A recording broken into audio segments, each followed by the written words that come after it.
बिस्मिल्लाहिर्रहमानिर्रहीम। अब मैं बिला ताखीर खिताब के लिए दावत दूंगा खतीब पाकिस्तान, बुलबुल कुरान, अजीम मजहबी सकालर हाफिज़ मोहम्मद मुज़म्मिल साहिब, मुदर्रिस मरकज़ इमाम बुखारी आप सरगोदा, उनसे मुअद्दिबाना इल्तमास करूँगा कि वो माइक पर तशरीफ़ लाएँ और अपने मखसूस अंदाज में खिताब फरमाएँ। तशरीफ़ लाते हैं हाफिज़ मोहम्मद मुज़म्मिल साहिब। अल्हम्दुलिल्लाह अल्हम्दुलिल्लाहि रब्बिल आलमीन अर्रहमानिर्रहीम मालिकी यौमिद्दीन अशहदु अल्ला इलाहा इल्लल्लाहु वहदहु ला शरीका लह व अशहदु अन्ना मुहम्मदन अब्दुहु व रसूलुहु। अल्लाहुम्मा सल्लि अला मुहम्मदिन व अला आलि मुहम्मदिन कमा सल्लैता अला इब्राहीम व अला आलि इब्राहीम इन्नका हमीदुम मजीद। अल्लाहुम्मा बारिक अला मुहम्मदिन व अला आलि मुहम्मदिन कमा बारकता अला इब्राहीम व अला आलि इब्राहीम इन्नका हमीदुम मजीद। अम्मा बादु फ़अऊज़ु बिल्लाहि मिनश शैतानिर रजीम मिन हमज़िहि व नफ़्ख़िहि व नफ़्सिहि। बिस्मिल्लाहिर रहमानिर रहीम।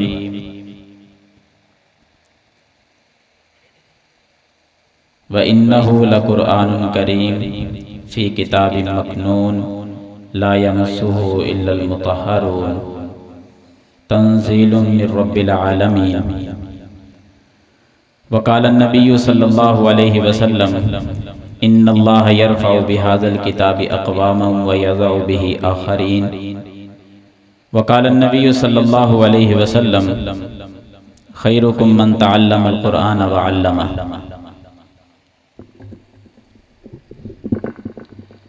ज़ी वक़ार उलमाए कराम, दोस्तों, बुजुर्गों, अज़ीज़ साथियों,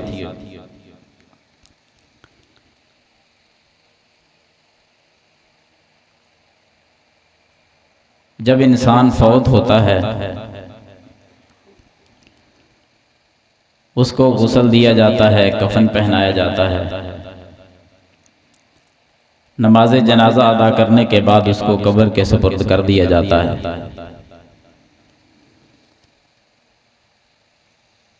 कब्र वाला जो मामला है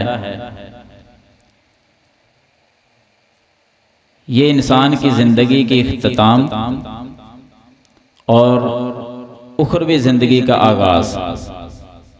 ये वो मरहला है कि दुनियावी जिंदगी खत्म हो चुकी है और उखरवी जिंदगी शुरू हो चुकी है।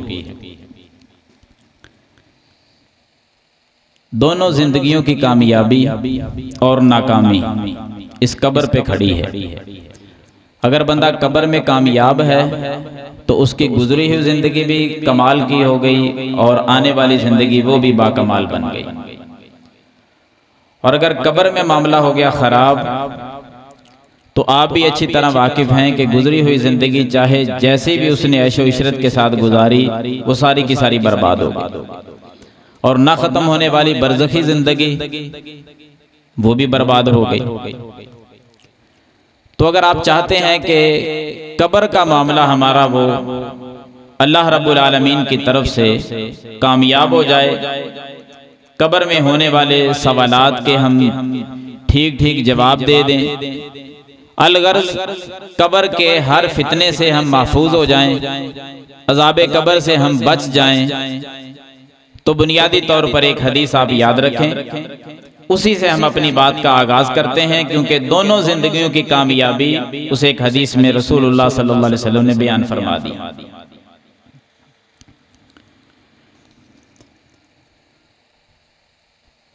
हदीस का हवाला भी नोट कर लें। अल-मुअज्जमुल कबीर लितबरानी हसन दर्जे की हदीस है। इसके अंदर सैयदना अबू हुरैरा रज़ी अल्लाह ताला अन्हु फरमाते हैं, इमाम कायनात सल्लल्लाहु अलैहि वसल्लम ने फरमाया कि जब आदमी को कब्र में रखा जाता है लोग उसको दफनाकर वापस पलट आते हैं तो अल्लाह की तरफ से फरिश्ता आता है, सवालो जवाब के लिए, अजाब के लिए अलगर्ज उससे कुछ पूछना है उसने। फरिश्ता पहुंच गया, अभी कब्र में दाखिल नहीं हुआ, दाखिल होने की जगह उसकी मैयत का जो सर है, सर वाला साइड, उससे वो दाखिल होना चाहता है। जब कब्र वाली सर वाली तरफ से वो दाखिल होने लगता है तो वहां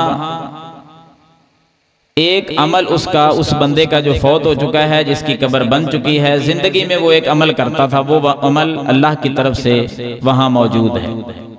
वो अमल कौन सा है? पहले नंबर पर तिलावतुल कुरान, तिलावत कुरान वहां मौजूद है। वो उस फरिश्ते को वहां से दाखिल नहीं होने देता कि आप यहां से दाखिल नहीं हो सकते, किसी और तरफ चले जाएं। वो फरिश्ता थोड़ा सा आगे की तरफ होकर जहां मैयत के हाथ होते हैं, रसूलुल्लाह सल्लल्लाहु अलैहि वसल्लम ने फरमाया कि मैयत के हाथों की तरफ, यानी कब्र के दरमियान में आप समझ लें, वहां से दाखिल होने लगता है। तो वो एक और भी नेकी किया करता था अपनी जिंदगी के अंदर, वो नेकी थी सदका। दफाअतहु सदक़तु, सदका उस फरिश्ते को वहां से भी धकेल देता है कि यहां से दाखिल होने की आपको इजाजत नहीं है। पांव की तरफ फरिश्ता जाता है। ये इंसान एक और भी नेकी किया करता था, दफाअहु मश्युहु इलल मसाजिद, मसाजिद की तरफ ये बहुत चल के जाया करता था, नमाज पढ़ने के लिए जाता, प्रोग्राम के लिए जाता। इसका चलना अक्सर मस्जिद की तरफ रहता था, तो मस्जिद की तरफ चलना ये उसकी नेकी पाँव की तरफ मौजूद है, वो उसको फरिश्ते को अंदर दाखिल नहीं होने देते। ये तीन नेकियां कब्र के बाहर मौजूद हैं। फरिश्ता तीनों जगह से दाखिल होने की कोशिश करता है, ये तीन नेकियां उसको कब्र में दाखिल नहीं होने देती। उस बंदे को कब्र के हर किस्म के फितने से, हर किस्म के अजाब से, हर किस्म की परेशानी से महफूज कर लिया जाता है, बचा लिया जाता है। किसको? जिसके अंदर ये तीन खूबियां और तीन नेकियां पाई जाए। कुरान मजीद कसरत से पढ़ने वाला हो, सदका और खैरात करने वाला हो, मसाजिद की तरफ चलने वाला हो, जिसके अंदर ये तीन खूबियां, तीन नेकियां, तीन अच्छे आमाल मौजूद हैं, वो बंदा अज़ाबे कब्र से महफूज कर लिया गया, उसको कब्र में कामयाबी अता कर दी गई। और जिसको कब्र में कामयाबी मिल गई, आप पहले सुन चुके हैं कि उसकी जिंदगी, दुनियावी जिंदगी भी कामयाब है और उसकी उखरवी जिंदगी भी कामयाब है। ड्यूटी लगाने वाला कौन? अगर इसको आप थोड़ा सा खोल कर चेक कर लें इस हदीस को, कि फरिश्ते को भेजने वाला भी अल्लाह है, आगे इन नेकियों को कब्र के बाहर बिठाने वाला भी खुद अल्लाह है। बगैर फरिश्तों को भेजने के भी तो कब्र में उसको निजात दे देता, तो वो कादिर था। लेकिन मेरे और आपके जहन के करीब करके एक मसला समझाया कि फरिश्ते को भी भेजा कि आप कब्र में दाखिल हों, और बाहर नेकियों की ड्यूटी भी लगा दी कि आपने उसको दाखिल होने नहीं देना।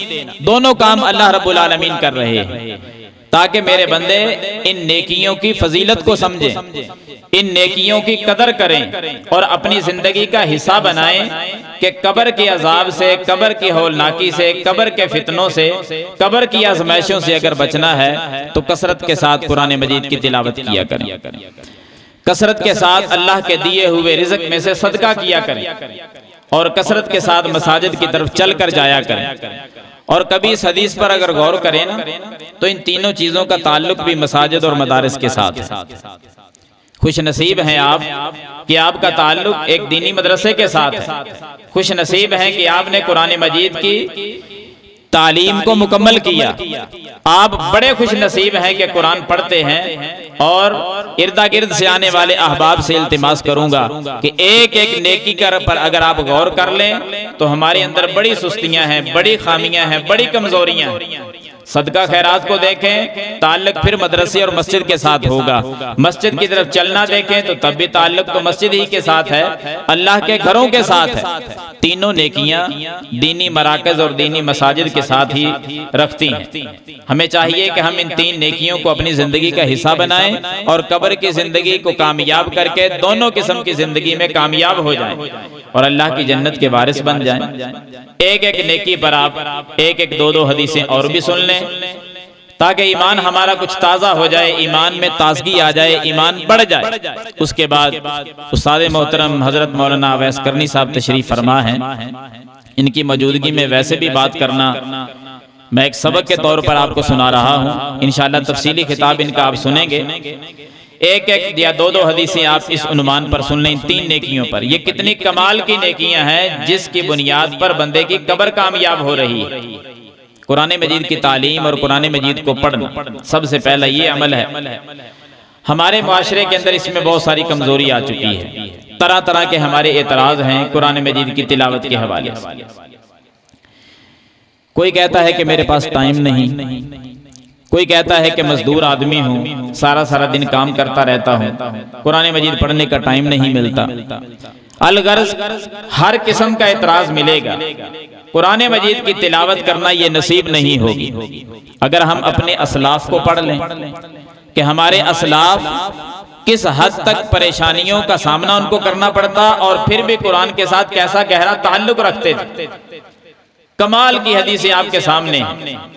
नबी रहमत सल्लल्लाहु अलैहि वसल्लम ने फरमाया कि अल्लाह इस कुरान की वजह से बहुत सारे लोगों को बुलंदियां अता फरमाता है। इन्नल्लाह यरफ़उ बिहाज़ल किताबि अक़वामन, कि अल्लाह रब्बुल आलमीन की ज़ात बड़े बड़े लोगों को कुरान की वजह से, किताबुल्लाह की वजह से, कलाम इलाही की वजह से उरूज और बुलंदियां अता फरमा देता है। कितनी की बुलंदियां अता फरमा देता है। आप 2-4 बातों पे गौर करें तो समझ आएगी कि हमारे एतराज सारे के सारे खत्म हो जाएंगे अगर हम अपने असलाफ की जिंदगी को पढ़ लें। असलाफ कौन है? सबसे पहले सहाबाई कराम, फिर ताबईन, तबा ताबईन, मुहद्दिसीन, आइम्माए दीन, बुजुर्गान दीन, ये सारे के सारे हमारे असलाफ हैं। इन्होंने कुरान के साथ जो गहरा ताल्लुक जोड़ के रखा, अपना ताल्लुक बनाए रखा, उस पर कभी गौर करें तो इंसान हैरान हो जाता है कि हम तो बहुत दूर हैं, दावा हमारा बहुत बड़ा होता है और कुरान के साथ जो ताल्लुक है वो एक सिफर भी नहीं नजर आता। सैयदना अमर बिन सलमा रज़ी अल्लाह ताला अन्हु, उनकी जिंदगी को पढ़ें। गुर्बत इंतहा दर्जे की दिखाई देगी, लेकिन कुरान के साथ जो एक ताल्लुक है इतना मजबूत दिखाई देगा। सैयदना अमर बिन सलमा का वाकया सहीह बुखारी के अंदर है। खुद ये अपना वाकया बयान करते हैं और कितनी उम्र का वाकया बयान करते हैं। आज हमारे उम्र के एतबार से भी देखा जाए तो मुआशरे की तरफ आप नजर दौड़ाएंगे तो सबसे पहले यही बात आती है कि बच्चे अभी छोटे छोटे हैं, इनको कुरान की तालीम अभी नाम के तौर पर तो चलो मस्जिद में भेज देते हैं, इतना एहतमाम से नहीं भेजेंगे जितना एहतमाम के साथ स्कूल में बच्चे को भेजा जाता है। और जब हम अमर बिन सलमा की तरफ देखते हैं, उम्र 5 साल की है, अपना वाकया 5 साल की उम्र का खुद बयान करते हैं। जब बयान कर रहे हैं तो उम्र 6 या 7 साल की है, वाकया 5 साल की उम्र का बयान हो रहा है और दर्ज सहीह बुखारी में इमाम बुखारी रहमहुल्लाह ने इसको कर दिया। फरमाते हैं अमर बिन सलमा के छोटी उम्र थी, हमारा घर मक्का और मदीना के दरमियान में था और ऐसी जगह पर था जहां पानी का इंतजाम था। नबी के सहाबा जब सफर करते हुए गुजरते तो कसरत के साथ यहाँ पड़ाव डाल लेते क्योंकि पानी का इंतजाम था, वहां ठहरते। मैं बचपन में छोटी सी उम्र में अपने घर से निकलता, खेलते खेलते वहां चला जाता। नबी के सहाबा इतनी मोहब्बत करने वाले, मैं उनके प्यार और मोहब्बत की वजह से उनके पास जाकर बैठ जाता। वो प्यार में मुझे अपने पास बिठाते, मैं कलाम इलाही उनसे सुनता, मैं उनसे पूछता कि ये आप क्या पढ़ते हैं। वो मुझे बतलाते हम अल्लाह का कुरान पढ़ते हैं। अमर बिन सलमा उस वक्त मुसलमान नहीं, अभी तक इस्लाम उनके कबीले में पहुंचा ही नहीं, उस वक्त का वाकया बयान कर रहे हैं। उन्होंने मुझे भी सूरतें पढ़ानी शुरू कर दी। मुझे अल्लाह की किताब और अल्लाह का कुरान पसंद आया, मैंने याद करना शुरू कर दिया। मैंने कुछ सूरतें और कुरान का कुछ हिस्सा ज़ुबानी याद कर लिया। इसी तरह खेलते खेलते अपने घर आ जाता। जब मक्का फतह हुआ, मक्का फतह होने के बाद फौज दर फौज लोग इस्लाम में दाखिल होने लगे। हमारा सारा कबीला मुसलमान हो गया। हमारे कबीले की तरफ से इस्लाम का पैगाम मक्का में लेकर जो जाने वाली शख्सियत अमर बिन सलमा कहते वो मेरा बाप सलमा रज़ी अल्लाह ताला अन्हु ही थे। सारे कबीले की तरफ से पैगाम लेकर मक्का पहुंचे कि हमारा सारा कबीला मुसलमान हो गया है। नबी अलैहिस्सलाम से मुलाकात हुई, इस्लाम का पैगाम दिया। नबी अलैहिस्सलाम ने चंद बातें बतलाई, इस्लाम के अरकान समझाए कि आपने ऐसे ऐसे काम करने हैं, अजान होगी, अजान का तरीका बतलाया, नमाज पढ़ने का सलीका समझाया और फिर कुछ शराइत बतला दी कि ये नमाज पढ़ाएगा कौन, सारे तरीके समझा दिए। वापस पलटे, कबीला इस्तिकबाल के लिए बाहर निकला कि हमारे कबीले का इस्लाम नबी अलैहिस्सलाम से पर पेश करके वापस आ रहे हैं तो इस्तिकबाल करेंगे। सब ने इस्तकबाल किया। अमर बिन सलमा कहते हैं उस वक्त मेरी उम्र 6 साल की थी या 7 साल की थी, छोटा सा बच्चा था। लोग इकट्ठे हुए, मुलाकात हुई मेरे बाप से, सारे कबीले की। मेरे बाप ने नबी सल्लल्लाहु अलैहि वसल्लम की कुछ बातें बतलाई, जो अहकाम लागू हुए वो बतलाए। क्या क्या अहकाम लागू हुए? नमाज की बात चल निकली, अजान इस तरह कहनी है, नमाज इस तरह पढ़नी है, नमाज पढ़ाएगा कौन, जमात का टाइम हुआ, जमात कौन करवाए। ये जब मसला सामने आया तो मेरे बाप ने बतलाया कि अल्लाह के रसूल सल्लल्लाहु अलैहि वसल्लम ने यह भी खबर दी थी कि इमाम वो बनेगा जिसको अल्लाह का कुरान सबसे ज्यादा याद होगा। अमर बिन सलमा कहते हैं कबीले में किसी को तो कुरान आता नहीं था, पहला दिन है इस्लाम में दाखिल होने का, कुरान का तो किसी को पता ही नहीं था, याद किसको हो।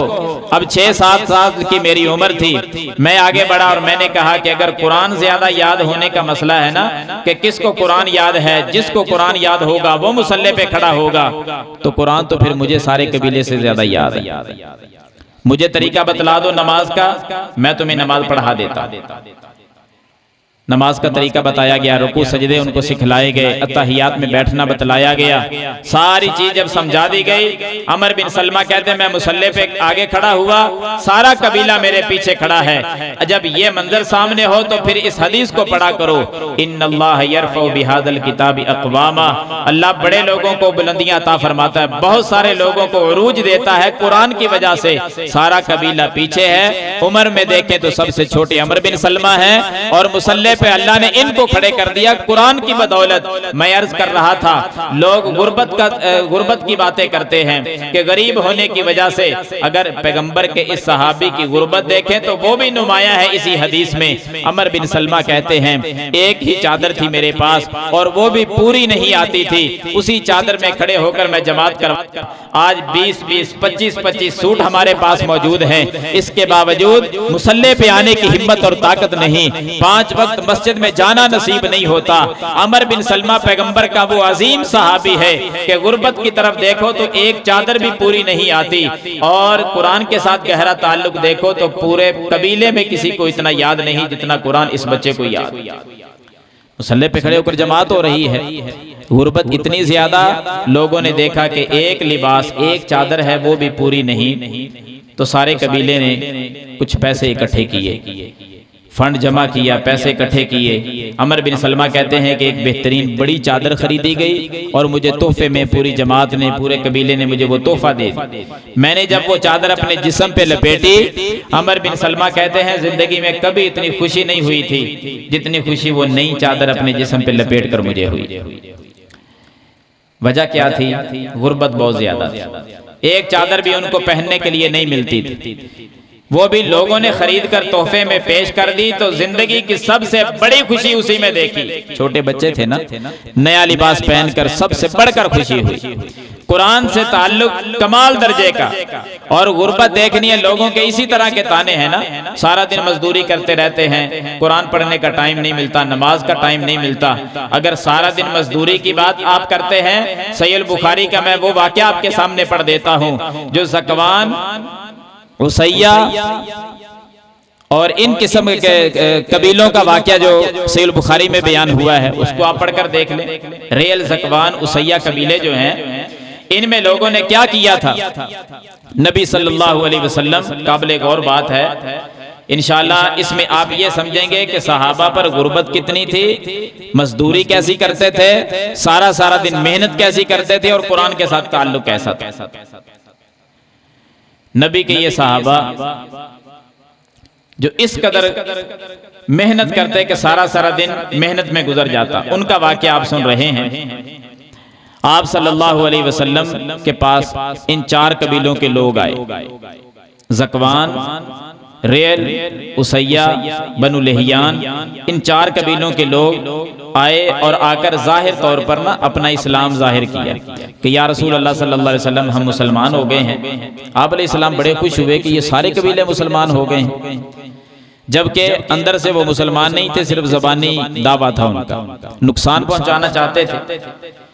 नबी अलैहिस्सलाम ने पूछा किस लिए आए हो? या रसूल अल्लाह सल्लल्लाहु अलैहि वसल्लम सारे कबीले मुसलमान हो गए हैं, हमारे कबीले में कुरान पढ़ाने वाला कोई नहीं, आप ऐसा करें कि कोई अच्छी किरात करने वाले जो कुर्रा हजरात हैं वो हमारे साथ भेज दें, ताकि हमारे कबीले में बच्चों को कुरान पढ़ाएं, बड़ी उम्र वालों को कुरान पढ़ाएं, कुरान की तालीम आम हो जाए। महबूब अलैहिस्सलाम ने जब ये लफ्ज सुना कि कुरान की तालीम के लिए इनको अफराद की जरूरत है, महबूब अलैहिस्सलाम इतने खुश हुए और खुशी में ऐलान कर दिया कि ले जाओ जितने अफराद तुम्हें चाहिए। चुन चुन कर उन्होंने बड़े बड़े कमाल का कुरान पढ़ने वाले अफराद वो ले लिए, एक लिया, दूसरे को चुना, तीसरे का नाम लिया, चौथे को पकड़ लिया, हत्ता के तादाद 70 तक पहुंच गई।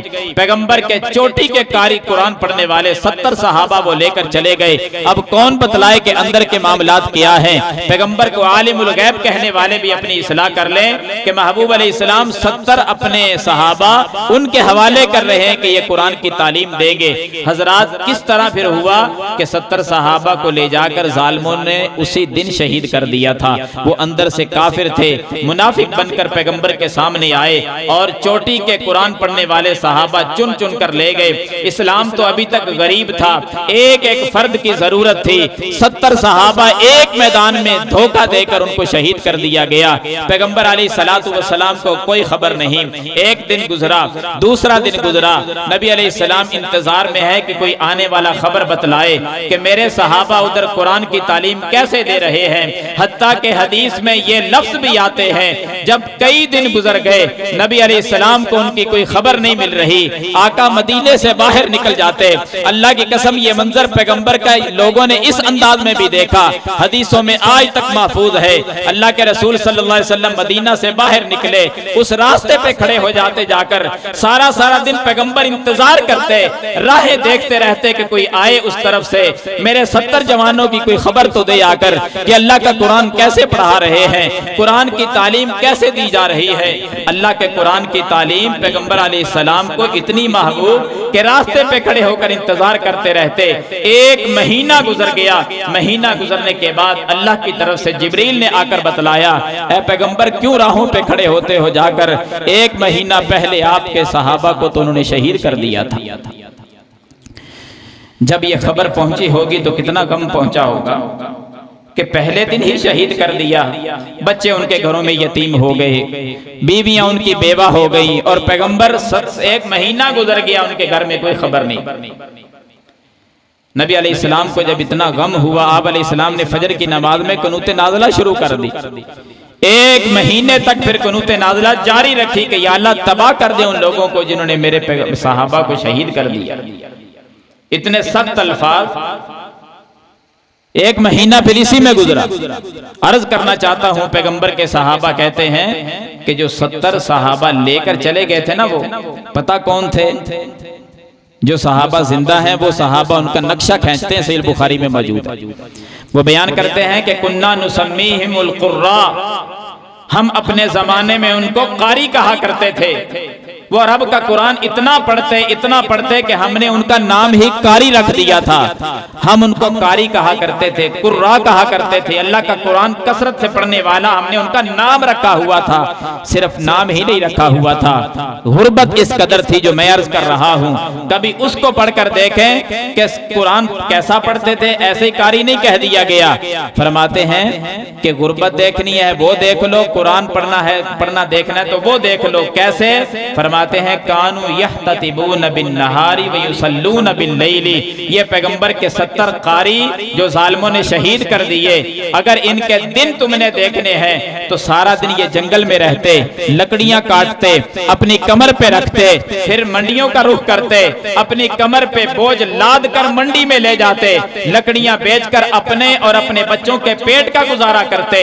गुर्बत इस तरह की कि सारा सारा दिन मजदूरी में गुजरता। लोगों, इस तरह की मजदूरी नहीं जिस तरह की आज हम करते हैं, बल्कि ये सहाबा पैगंबर की दौर के सहाबा वो ऐसी मजदूरी करते कि बोझ अपनी कमर पे रखते हैं और मंडी में लेकर जाते हैं, लकड़ियां फरोख्त करते हैं, और शाम को जब घर आते वयुसल्लून बिल्लैली, सारी सारी रात फिर मुसल्ले पे खड़े होकर अल्लाह का कुरान ही पढ़ते रहते। रातें मुसल्ले पे बीतती, दिन जंगलों में गुजरता, बोझ अपनी कमर पे लादते, मंडियों में चले जाते। ये कहने वाले कि सारा दिन मजदूरी में गुजरता है, ऐसी मजदूरी भी करनी पड़ी कभी कि सारा दिन काम भी हो और सारा दिन बोझ भी अपनी कमर पे हो, फिर रात सारी रात मुसल्ले पे गुजर रही हो। ऐसी गुर्बत किसने देखी?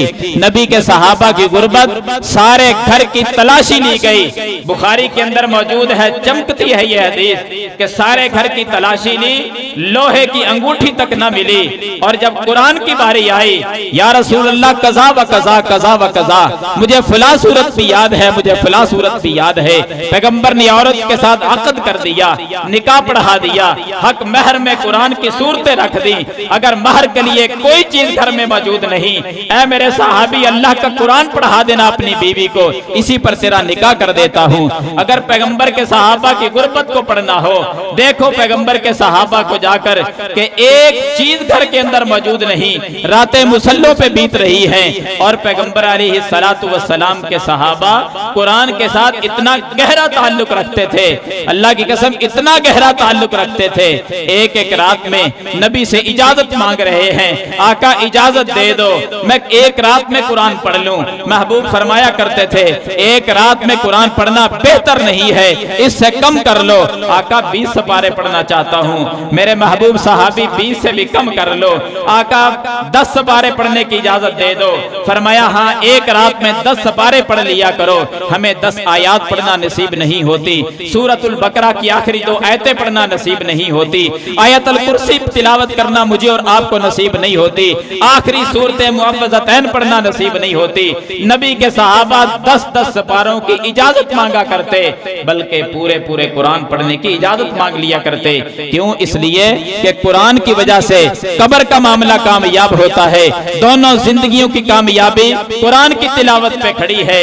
और अगर हम तिलावत करने लग जाएं तो पता कितनी बड़ी कामयाबी है। पढ़े आप वाकया मुआविया बिन मुआविया रजी अल्लाह ताला अन्हु का। अल्लाह इतनी इज्जतें अता फरमा देता है, जिंदगी में भी बुलंदियां, मौत के बाद भी इज्जतें, कब्र में भी इज्जतें, मैदान हशर में भी इज्जतें मिलेंगी। इन्नल्लाह यरफउ बिहादल किताबी अक़वामा। अल्लाह की कसम, जिंदगी के जिस हिस्से को पढ़ोगे, जिस मरहले को पढ़ोगे, दुनियावी जिंदगी को पढ़ लो, अल्लाह ने इमामत खड़ी कर दी तो इसी पर। आप मरने के बाद कब्र के मरहले को पढ़ लो, अल्लाह ने कुरान की वजह से ये मकाम दे दिया कि तिलावत को बाहर खड़ा कर दिया, फरिश्ते को दाखिल ही नहीं होने देना। जब तीसरा मरहला आएगा, क़यामत का दिन होगा, पूरी दुनिया देख रही होगी, तब भी अल्लाह इज्जत देगा तो कुरान के कारी ही को देगा। इक़रा वर्तकी कहकर पूरी दुनिया को समझाएगा कि दुनिया में इनको ताना देने वालों, जब दुनिया में कुरान पढ़ा जाता था तो इनको ताना देते थे, इनको तरह तरह के अल्फाज कहते थे। देखो आज मैं मकाम कौन सा देता हूँ, मैं बुलंदियां कैसे देता हूँ, मैं उरूज कैसे देता हूँ। ये जन्नत के दर्जात हैं। पढ़ जरा कुरान और जन्नत के दर्जात पे चढ़ता जा, और उसी तरह पढ़ना है जिस तरह दुनिया में ठहर ठहर के पढ़ता था। अल्लाह इस तरह बुलंदियां अता फरमाएगा। हजरात, जिस मरहले को पढ़ोगे, जिस अंदाज को पढ़ोगे, अल्लाह मरने के बाद भी बंदे को इज्जत अता फरमा देता है। सैयदना मुआविया बिन मुआविया रज़ी अल्लाह ताला अन्हु फौत हो गए। नबी अलैहिस्सलाम जनाजा पढ़ाने के लिए आगे बढ़े। जनाजे के बाद नबी अलैहिस्सलाम ने एक बड़ा अजीब सा मंजर देखा और बेसाख्ता सहाबा को बयान कर दिया। आप फरमाते हैं, मेरे सहाबा देखो, जिब्रील अमीन भी आ गया। जनाजे में कौन आए? लगता समझ ही कोई नहीं आ रही। कौन आए जनाजे में? जिब्रील अमीन अलैहिस्सलातु वस्सलाम। आप थोड़ा थोड़ा बोलेंगे ना तो ये बोरियत खत्म हो जाएगी आपकी। इंशाल्लाह आसानी के साथ आप प्रोग्राम सुनते रहेंगे।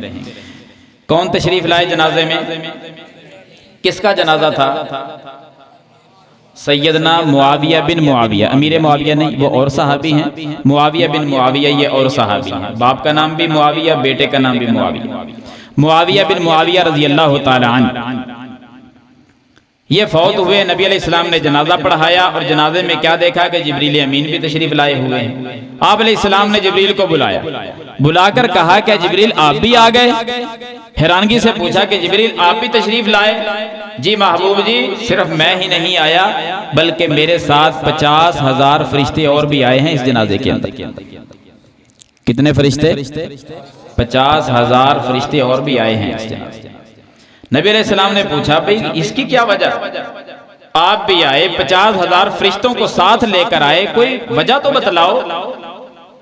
तो सैयदना जिब्रील अमीन बतलाते हैं कि या रसूल अल्लाह सल्लल्लाहु अलैहि वसल्लम, आपका ये जो सहाबी है ना मुआविया बिन मुआविया, ये सूरह इखलास जो कुल हुवल्लाहु अहद है, इस सूरह के साथ बड़ी मोहब्बत करता था, कसरत के साथ उसको पढ़ता रहता था। अल्लाह को इसका ये अमल इतना पसंद आया कि अल्लाह ने हमें हुक्म दिया कि जाओ मेरे इस बंदे के जनाजे में शरीक हो जाओ जाकर। कुल हुवल्लाह के साथ मोहब्बत करने की वजह से और उसको कसरत के साथ पढ़ने की वजह से। यह है कुरान की बरकत, यह है तिलावत कुरान। अल्लाह एक छोटी सी सूरत के बदले में इतनी बुलंदी अता फरमा दी कि जिब्रील को जमीन पे भेज दी। बंदा फौत हो चुका है, फौत होने के बाद भी नाम रोशन कर दिया और जमीन पे जिब्रील को भेजा, 50,000 फरिश्तों को भेजा, एक कुल हुवल्लाह के साथ मोहब्बत करने की वजह से पूरा कुरान तिलावत जारी रहे। अल्लाह कब्र में कैसे कामयाबी नहीं देगी। सदका खैरात की बात, दूसरी नेकी पर एक हदीस सुन लें कि सदका खैरात वो बंदे को अजाब कब्र से, फितनाए कब्र से, जितने भी आजमाइशें हैं कब्र की, उनसे महफूज कर लेता है। उस हदीस में 3 नेकियां बयान हुई थी ना, कुरान की तिलावत, सदका खैरात और तीसरी नेकी कौन सी? मस्जिद की तरफ कसरत से चलना। ये नेकियां आपने याद भी करनी है और उस पर अमल पैरा भी होना है इंशाअल्लाह। चलते रहे, चलते सदका खैरात की बारी आ गई। अल्लाह ने जितना दिया है उसमें से जो मुयस्सर हो, जितना बंदे की ताकत में हो, वो अल्लाह के रास्ते में सदका कर। नबी सल्लल्लाहु अलैहि वसल्लम सदके के मुतालिक बेशुमार अहादीस हैं कि कब्र में अल्लाह ताला इस बंदे को महफूज कर लेता है सदके की वजह से। यकीनन सदका बड़ी कमाल की चीज है, बड़ी कमाल की चीज है। रद्दुल बला आपने सुना होगा, सदका रद्दुल बला है और यकीनन इससे बीमारियां दूर होती हैं। अगर बंदा अपनी जिंदगी का मामूल बना ले, बीमारियां करीब ही नहीं आती। दुनिया में भी, कब्र में भी ये काम आया, तीनों मरहले इधर भी देख लें। सदका खैरात करते रहें, अल्लाह दुनिया में महफूज रखेगा। सदका खैरात करने वाले होंगे, रब कब्र में बचा के रखेगा। सदका खैरात करने वाले होंगे, क़यामत के दिन अल्लाह ताला जन्नत का दाखिला अता फरमाएगा, अपना साया अता फरमाएगा। मुस्लिम अहमद में हदीस है कि ये सदका क़यामत वाले दिन साया बन जाएगा और अपने बंदे जो सदका करने वाला था उस पर सदका साया के किए हुए होगा अल्लाह के हुक्म से। हर मरहले में अल्लाह ताला सदके की वजह से ही इज्जत अता फरमाएगा। और सदका इतना मजबूत है, इतना कमाल का है कि इंसान हैरान हो जाए। जामे तिर्मिज़ी में एक हदीस है, रसूलुल्लाह सल्लल्लाहु अलैहि वसल्लम ने फरमाया कि अल्लाह ने सदके की मजबूती, आप सुने, हम तो समझते हैं ना कि सदका करेंगे माल कम हो जाएगा। ताल्लुक फिर मस्जिद के साथ, मदरसे के साथ है। इस अमल का भी अगर कुरान का ताल्लुक मस्जिद और मदरसे के साथ है ना, तो सदके का ताल्लुक भी मदरसे और मस्जिद के साथ ही। अल्लाह के रास्ते पे खर्च करना है ना। नबी सल्लल्लाहु अलैहि वसल्लम ने फरमाया, अल्लाह ने जब जमीन बनाई तो जमीन में ये हिलने वाला मादा था, डोलती थी जमीन। जब जमीन डोलती थी तो फिर अल्लाह ने क्या किया भाई? पहाड़ बना दिए, बतौरे मेखें गाड़ दिए। जब पहाड़ बनाए ना, बड़े बड़े पहाड़, फरिश्तों को बड़ा ताज्जुब हुआ। फरिश्तों ने पहाड़ों की बुलंदियां देखी, इतने मजबूत पहाड़ देखे कि जमीन इसकी वजह से अल्लाह ने रोक दी है। इतनी मजबूत मखलूक अल्लाह की। सवाल किया, या अल्लाह ये इतने बड़े बड़े पहाड़ तूने बनाए हैं, हमें तो इनकी मजबूती पर, इनकी बहुत ऊंची ऊंची इनकी चोटियां, इस पर बड़ा ताज्जुब हो रहा है।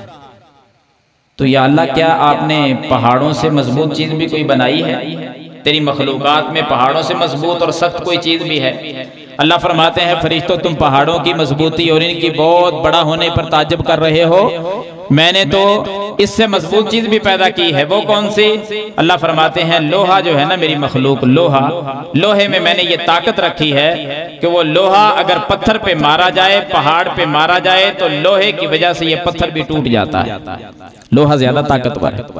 फरिश्ते पहले से भी ज्यादा ताज्जुब में आए कि या अल्लाह लोहे से भी मजबूत कोई चीज है कि लोहा इतना मजबूत है, पत्थर टूट जाते हैं, लोहे से बढ़कर कोई मजबूत चीज? अल्लाह फरमाते हैं, हाँ मेरी मखलूक एक आग है, आग के अंदर मैंने ये ताकत रख दी है कि लोहे को भी पिघला के रख देती है। फरिश्ते और ज्यादा ताज्जुब में आए, या अल्लाह आग से बढ़कर कोई मजबूत चीज? फरमाया, हाँ पानी मेरी मखलूक वो है कि अगर आग पर डाला जाए तो आग को बुझा देता है। फिर आगे खुद अल्लाह फरमाते हैं, फरिश्तों सुन लो, पानी के अंदर ये ताकत है कि वो आग को बुझा देता है, और आग में ये ताकत है कि लोहे को पिघला देती है, लोहे में ये ताकत है कि वो पत्थरों को और पहाड़ों को तोड़ के रख देता है। गोया कि फिर पानी के अंदर सबसे बढ़कर ताकत हुई। फरमाया पानी से बढ़कर ताकत है हवाओं के अंदर। हवाएं जब चलती हैं कि पानियों को भी लेकर ऊपर चली जाती हैं। बादलों को देखो पानी लेकर उड़ रहे हैं। जब अल्लाह का हुक्म होता है तो बारिश की सूरत में वो कतरात जमीन पे गिरते हैं। गोया के पानी हवाओं में उड़ रहा है। फिर अल्लाह फरमाते हैं फरिश्तों, इब्ने आदम का मख्फी सदका जो दाएं हाथ से करे और बाएं को पता न चलने दे, मख्फी सदके के अंदर वो ताकत मैंने रखी है। वो ताकत हवाओं के अंदर भी नहीं, वो ताकत पानी में भी नहीं। जो इब्ने आदम के मख्फी सदके में ताकत है वो आग में नहीं, वो लोहे में नहीं, वो पहाड़ों और पत्थरों में नहीं, जितनी ताकत इब्ने आदम के सदके में है। गोया के आदम के बेटे का वो सदका इतना मजबूत है कि ये जितनी चीजें बयान हुई हैं, किसी चीज के अंदर इतनी ताकत नहीं है जितनी सदके में अल्लाह ने ताकत रखी है।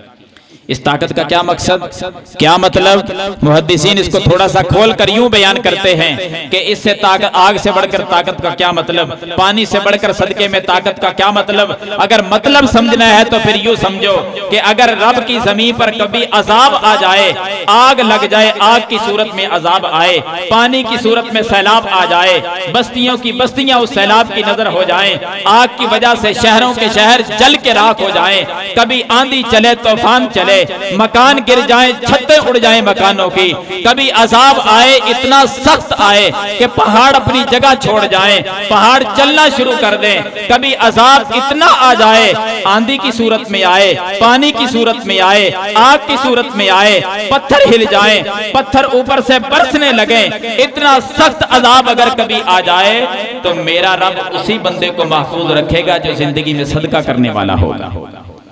सदका मजबूत उस वक्त पता चलता है जब ये अजाब की कैफियत बनती है और अल्लाह उसको बचा लेता है। तो जब अल्लाह इन अजाबों से बचा के रखेगा, क्या उस प्यारे को कब्र के अजाब से नहीं बचा के रखेगा?